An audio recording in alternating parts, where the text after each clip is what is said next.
Good morning 10th class. आप लोग सब कैसे हैं? अच्छे हैं? उम्मीद है सब अपनी अपनी स्टडीज़ पर ध्यान दे रहे होंगे। और अभी हमारे बीच में एग्ज़ाम्स की वजह से हम रिजल्ट्स बना रहे थे, एग्ज़ाम्स हुए, इसकी वजह से गैप आ गया है। अब हम अपनी स्टडीज़ वापस स्टार्ट करते हैं। आज हम पढ़ेंगे चैप्टर 12 मेन नेचुरल रिसोर्सेज।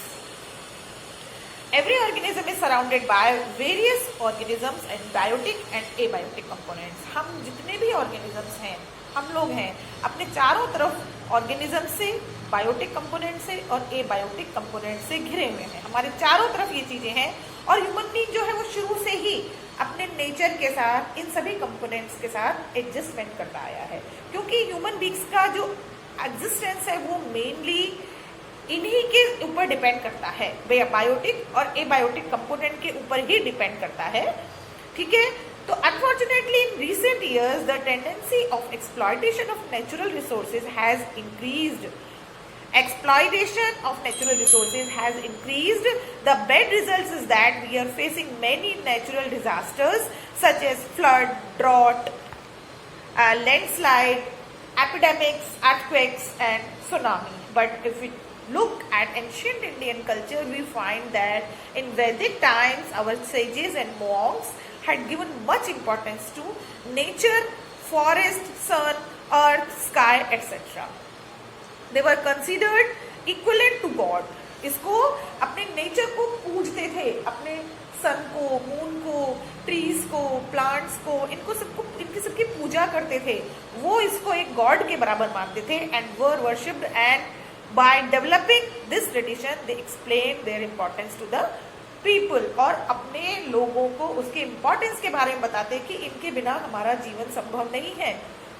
अब मीनिंग ऑफ रिसोर्सेज मतलब जो हमें डायरेक्टली या इनडायरेक्टली जो हमें नेचर से मिल रहे हैं वो सब क्या कहलाते हैं? नेचुरल रिसोर्सेज, रिसोर्सेज कहलाते हैं। और जो डायरेक्टली नेचर से मिल रहे हैं वो नेचुरल रिसोर्सेज हैं। ठीक है, अब हम पढ़ेंगे यहाँ इस चैप्टर में मेनली हम नेचुरल रिसोर्सेज के बारे में ही पढ़ेंगे। तो types of natural resources, natural resources को अलग अलग कैटेगरीज में डिवाइड किया गया है। 3 कैटेगरीज हैं। Number 1 on the basis of development and use. तो on the basis of development and use के अकॉर्डिंग 2 तरह के natural resources, actual resources and possible resources. Actual resources क्या है हमारे? जैसे एक्चुअल रिसोर्सेज वो हैं जो being used a present time by us are called real and actual resources, जो हमारे द्वारा अभी इन दिनों में यूज किए जा रहे हैं। जैसे फॉर एग्जांपल है quantity of coal in Germany. Germany में हमें कोल मिलता है, उसकी कितनी क्वांटिटी है?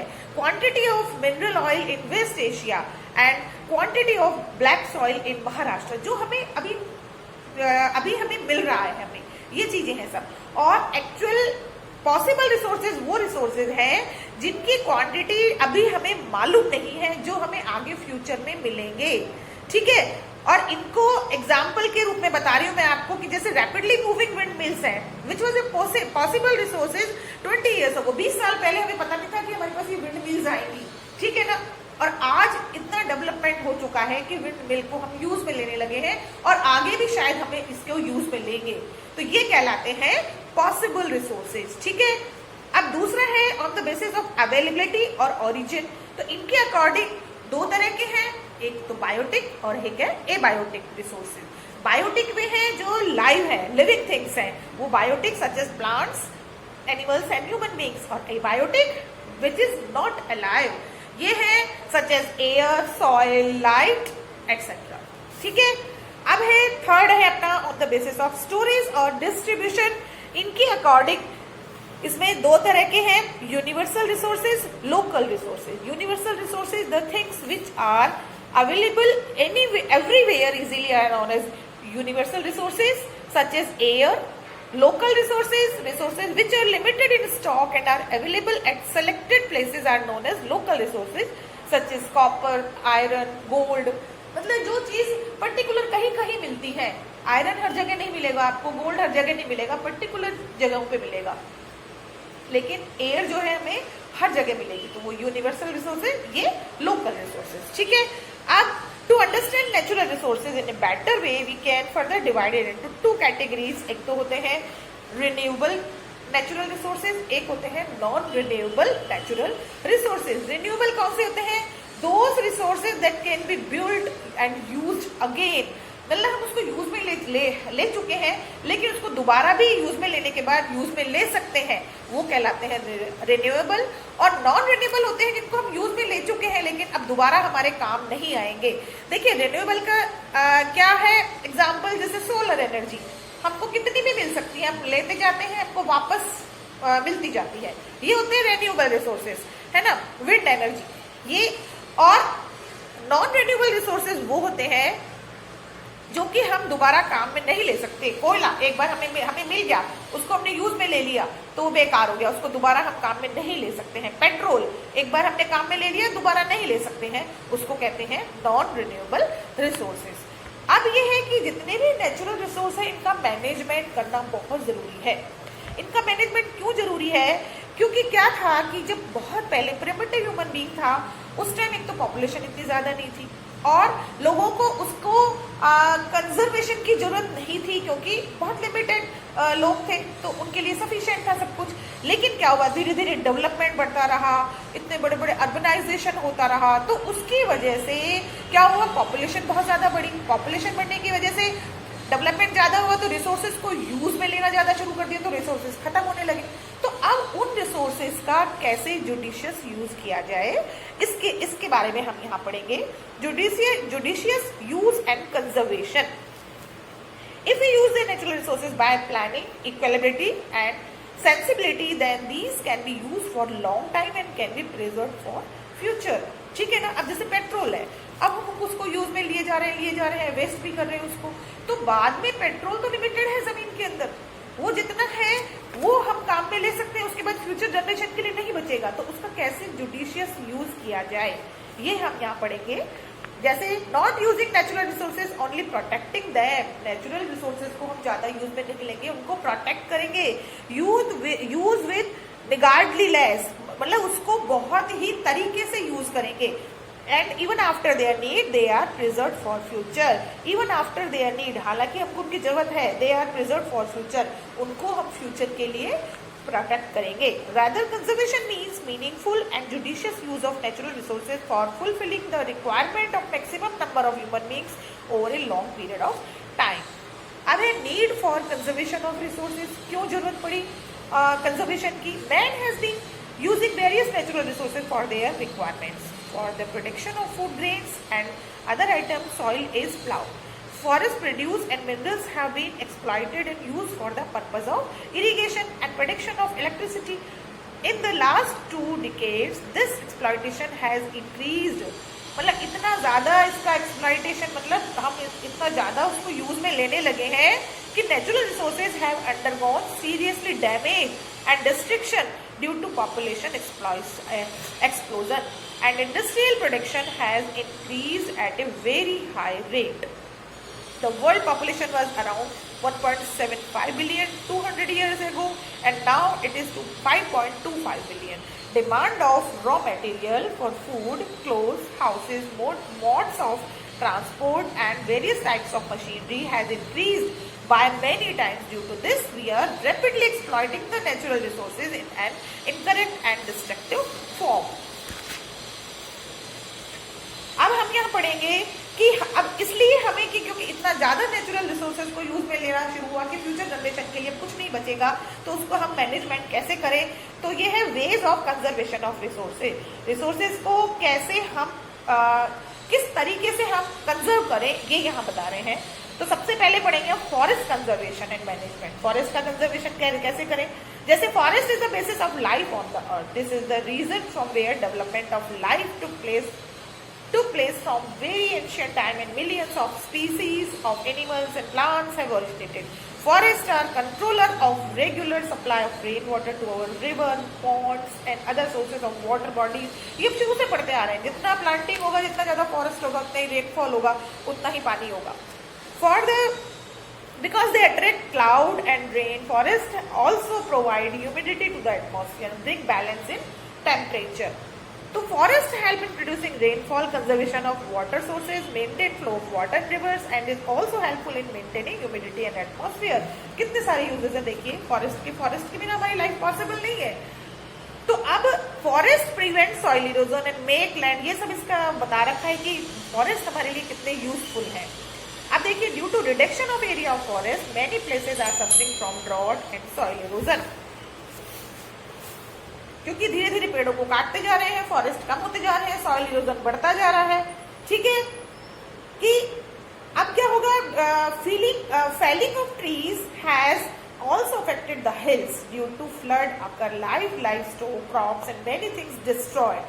Every year area of North Bihar faces flood in routine basis. कितना ज्यादा, मतलब हर एरिया में हम सुन रहे हैं, बिहार में, उधर वेस्ट बंगाल में, उधर की तरफ बहुत ज्यादा फ्लड आती है। फ्लड आने की वजह से क्या होता है, फॉरेस्ट भी खत्म हो जाते हैं और जो बेचारे एनिमल्स हैं इनके लिए बहुत ज्यादा प्रॉब्लम खड़ी हो जाती है।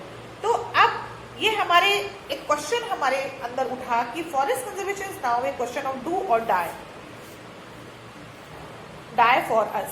In spite of huge destruction of forest in India, nearly 15,000 species of flowering plant and double of this number of vegetative species are found. Out of the available plant species, about 15% plants are of economical values. Forests in India occupy nearly about 8 lakh kilometer area. In India, mostly tropical evergreen forests are present. The quality of these forests is that they are the center of hotspot of biodiversity. Nowadays, protection of forest is a priority. Statistics obtained from satellite tell us that forests are decreasing at the rate of 1.3 million hectare per year. ये हमारे खत्म होते जा रहे हैं forest. तो अब इसमें बता रहे हैं कि ये फॉलोइंग स्टेप्स दे रखे हैं, इसमें बहुत सारे स्टेप्स हैं जिनसे कि हम अपने फॉरेस्ट को कंजर्व कर सकते हैं। तो ये स्टेप्स आप अपने आप पढ़ लीजिए, अभी हमने जो पढ़े हैं वही हैं ये स्टेप्स सारे, ये आप अपने आप पढ़ेंगे। 1 से लेकर 10 तक स्टेप्स लिखे हुए हैं। अच्छा, सोशल फॉरेस्ट्री क्या होती है? In our countries there is requirement of plantation on near by 1 crore hectare of discarded land. This goal can be achieved by social forestry. This will not only result into increment in population plantation, but it will also provide employment to people on a large scale. Before introduction of National Forest Policy, National Agricultural Council has given its suggestions for increment of social forestry, so that along with expansion in forest area, villages will get fodder for animals, firewood and other forest products. This is recognized as a program of the people, by the people, for the people. There are 3 main components of social forestry: agroforestry, plantation by the forest department on public places such as banks of canals, roads, hospitals, etc. To cater to community requirements, plantation on public places by villagers. तो ये तो हो गया हमारा forest का हम conservation कैसे करें। अब है conservation of wild life. Wild life is the term use for those creatures which live in forest. उनके लिए वाइल्ड लाइफ यूज किया गया है जो कि हमारे फॉरेस्ट में हमारे क्रीचर्स रहते हैं ना, उनके लिए यूज किया गया है। Wildlife is a term used for all the living beings and plant species that are found in nature. Plant species भी live होते हैं और living organism है, living है, और हमारे जो animals हैं वो living organism है। इनको सबको wild life के रूप में यूज किया गया है। It is remarkable that it has 2.4% of the world's total land, where 8.1% species of biodiversity of the world are found. In India, total number of species of mammals are 500 and 1200 species of birds, 220 species of snakes, 150 lizard species, 30 species of tortoise. ये सब wild life है, ये सब wild life में include होते हैं। 30 species of crocodiles and alligators, 142 species of amphibians, 105 species of fresh water fishes and thousands of species of invertebrates are found. हमारे wild life में पाए जाते हैं। But at present time man has created such condition by which the existence of these species in danger, कि इतना ज्यादा अब exploitation होने लगा है हमारे नेचर का, जो कि हम ही कर रहे हैं, ह्यूमन बींग्स ही कर रहे हैं, जिससे कि इनकी जो वाइल्ड लाइफ की जो वाइल्ड लाइफ का एग्जिस्टेंस है वो धीरे धीरे अब खत्म होने लगा है। इनका एग्जिस्टेंस डेंजर में होने लगा है। Besides man made reasons and natural resources wildlife is facing danger. Reason of destruction of wildlife, ये सारा लिखा हुआ है किस तरह से पॉल्यूशन है, ह्यूमन और वाइल्ड लाइफ में सही वो नहीं है, उसका जुडिशियस यूज नहीं कर रहे हैं, इंक्रीज इन पॉपुलेशन है, फैक्ट्रीज बनती जा रही हैं, अर्बनाइजेशन होता जा रहा है, इसकी वजह से हो रहा है डिस्ट्रक्शन ऑफ वाइल्ड लाइफ। अब वाइल्ड लाइफ कंजर्वेशन के लिए इन्होंने बता रखा है कि wild life in India, wild life conservation was included under the policy of National Forest Policy from 1952 to 1972 for safety and security of wildlife. In 1972, Wildlife Security Ordinance was introduced, which is now applicable along with many amendments. अब इसमें बताया है कि IUCN has classified such species into 5 categories। मतलब कुछ species जो हैं कुछ स्पीसीज जो हैं मतलब हमारी जो face of danger of extinction, मतलब जो बिल्कुल खत्म होने के कगार में है, कुछ ऐसी हैं जो खत्म हो चुकी है। तो इनको कितने पार्ट में डिवाइड किया गया है? देखिए, एक तो है सबसे पहली एक्सटिंक्ट स्पीसीज। वो कौन सी स्पीसीज है? जो बिल्कुल भी नहीं है, बिल्कुल खत्म हो चुकी हैं, जैसे डायनासोर्स, राइना। एंडेंजर्ड स्पीसीज जो कि बिल्कुल वर्ज ऑफ एक्सटिंक्शन, जो बिल्कुल एक्सटिंक्शन होने के कगार पे हैं, जो लगभग खत्म हो चुकी है, बहुत ही मामूली बची हैं, उनको बोलते हैं एंडेंजर्ड। और vulnerable species, those species which are likely to become endangered soon। Vulnerable species वो स्पीसीज हैं जो कि एंडेंजर्ड होने वाली हैं। और रेयर स्पीसीज वो हैं जो कि बहुत ही रेयरली कहीं कहीं पाई जाती हैं। कोई हिमालयास पे ये पाई जाएंगी, डेजर्ट में ये पाई जाएंगी, बहुत कम पाई जाती हैं। और इनएडिक्वेटली नोन स्पीसीज होती हैं जिनका अभी वो अर्थ पे है तो सही, लेकिन उनका अभी किसी को ज्यादा पता नहीं है, और वो नेचुरल एनवायरनमेंट में है लेकिन उनका अभी ज्यादा किसी को भी पता नहीं है। there is not much information available about them, their distribution and other aspects। ठीक है, अब ये for conservation of wildlife a few safe areas have been created, some of which are national park, wildlife sanctuary, biosphere reserve, etc। अब देखिए इसमें national park क्या है, वो मतलब ये अपने ऐसे एरियाज है जहाँ की वाइल्ड लाइफ को सिक्योर किया गया है गवर्नमेंट के द्वारा। ठीक है, तो national park are those natural areas where wildlife can be conserve within natural environment. In national parks animal grazing is completely restricted, entry of private organization for the purpose of private works is restricted, some parts of national parks can be developed to promote tourism। तो ये कुछ बहुत सारी हैं अपने पास यहाँ पे national park बहुत सारे हैं, करीब करीब दे रखे हैं इसमें 166 नेशनल पार्क्स हैं, जिसमें से इनके मेन जो नेशनल पार्क्स हैं इंडिया के उनके नाम दे रखे हैं। इसी तरह से नेशनल सेंचुरीज हैं। In this area gaming and hunting of wild animal is prohibited. The permission of entry is given to any private organization only if its activities are creative and it does not have bad impact on wildlife। A total of 515 centuries हैं जिनमें से इनके main के नाम ये दे रखे हैं। इसी तरह से बायोस्फीयर रिजर्व है जहाँ पे which have been declared as silent places for scientific research till now। कितने 669 बायोस्फीयर रिजर्व है इंडिया में, जिनके मेन जो बायोस्फीयर रिजर्व है उनके नाम ये दे रखे हैं। ठीक है, अब हम पढ़ेंगे water conservation and its management. Water is an essential component of life, you all no.